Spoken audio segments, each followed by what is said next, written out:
Cross elasticity demand की details के बाद अब हम उसके मैथमेटिकल कैलकुलेशंस को देख रहे हैं। कुछ एग्जांपल्स को देखेंगे यहाँ पे कि कैलकुलेट कैसे होंगी और कैसे इनकी इंटरप्रिटेशन की जाएगी। ठीक है, सो मैथमेटिकल इक्वेशंस कैलकुलेशन से पहले मैं इसका फॉर्मूला यहाँ पे लिखवा दूँ, XED, जो कि क्रॉस इलास्टिसिटी ऑफ डिमांड की जो है वो फॉर्म है। So percentage change in quantity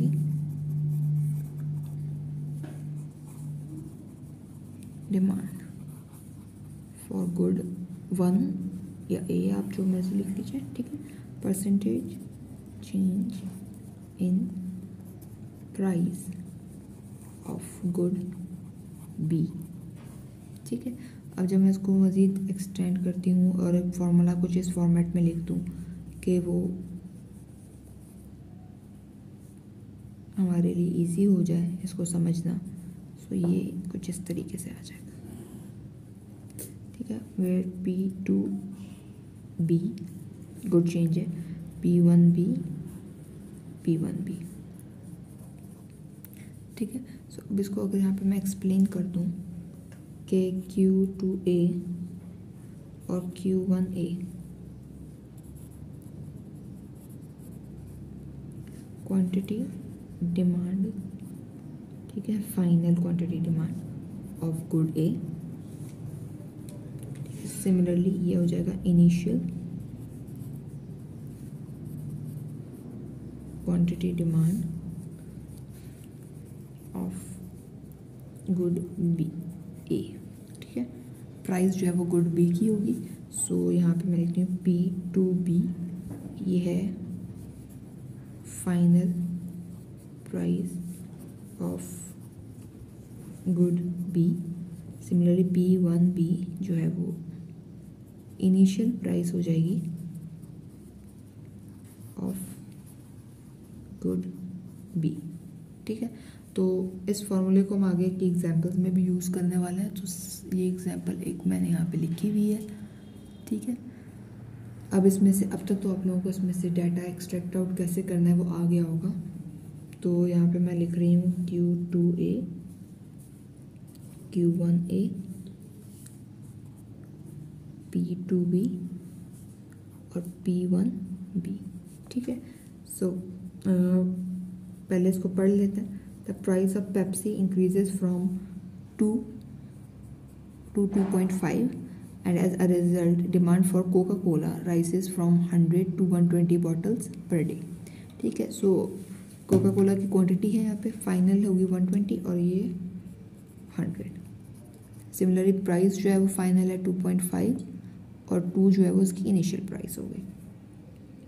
अब इसका फॉर्मूला हम लोग यहाँ पे लिखेंगे XED। ठीक है, तो ये हो जाएगा Q2A minus Q1A into 100 P2B minus P1B into 100। ठीक है, अब इनकी वैल्यूज़ में यहाँ पे प्लेस कर दूँगी। So it's 120 minus 100 divided by 100 multiplied by 100। Clear, और यहाँ पे मेरे पास आ जाएगा P2B आ रहा है 2.5 माइनस 2 डिवाइडेड बाय 200। ठीक है, अब इसको मैं यहाँ पे सॉल्व करूँ। आप कैलकुलेटर को यूज़ कीजिए, इजीली पूरी वैल्यूज़ इसके ऊपर प्लेस कीजिए और आप लोगों को इसका आंसर बआसानी मिल जाएगा। ठीक है, सो आपके पास आ जाएगा 20/25%। ठीक है, और इसको जब आप लोग मज़ीद सॉल्व करेंगे तो ये डिवाइड करेंगे तो ये 0.8। तो XED जो है वो आपके पास पॉजिटिव नंबर है, is greater than 0, it's a positive number basically. तो इसकी इंटरप्रिटेशन क्या होगी? ठीक है, तो ये एक पॉजिटिव नंबर है, उसकी इंटरप्रिटेशन आपके पास ये बनेगी कि since XED is equals to 0.8, that is a positive number,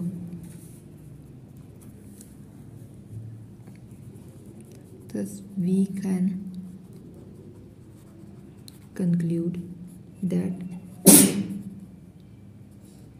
Coca-Cola and Pepsi are substitutes.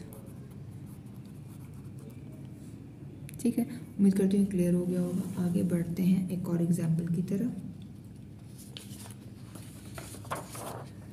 ठीक है, और सिमिलर काम हम लोग यहाँ पे प्लेस करेंगे। इसको सेट कर दूँ पहले सही। So it's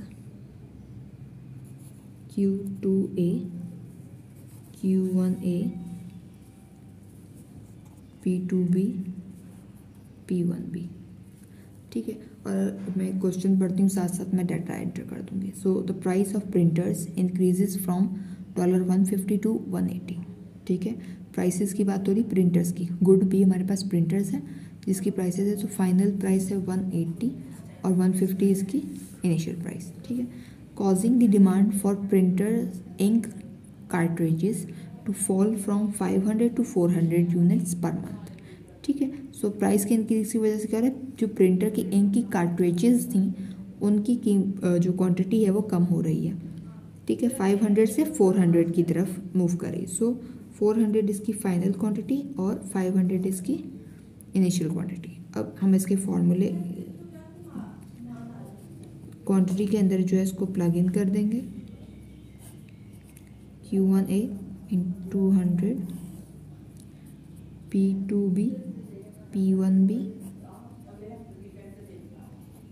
clear.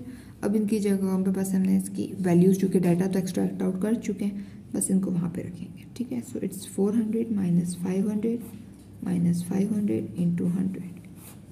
सिमिलरली यहाँ पे आपके पास आ जाएगा 180 माइनस 150 डिवाइड बाई 150 इंटू 100।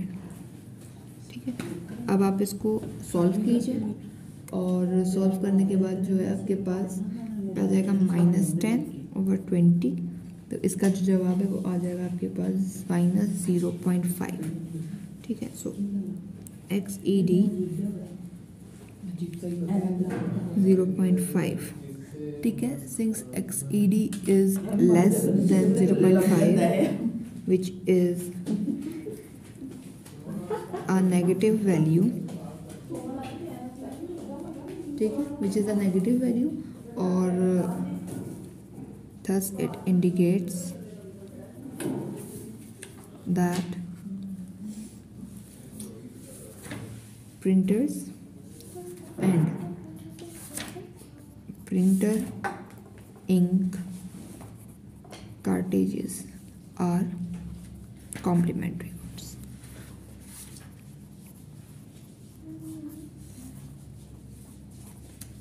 ठीक है, तो उम्मीद करती हूँ ये चीज़ आप लोगों को क्लियर हो गई होगी। इसमें कोई कन्फ्यूजन हो तो प्लीज़ आप लोग कमेंट सेक्शन में पूछ सकते हैं। Thank you.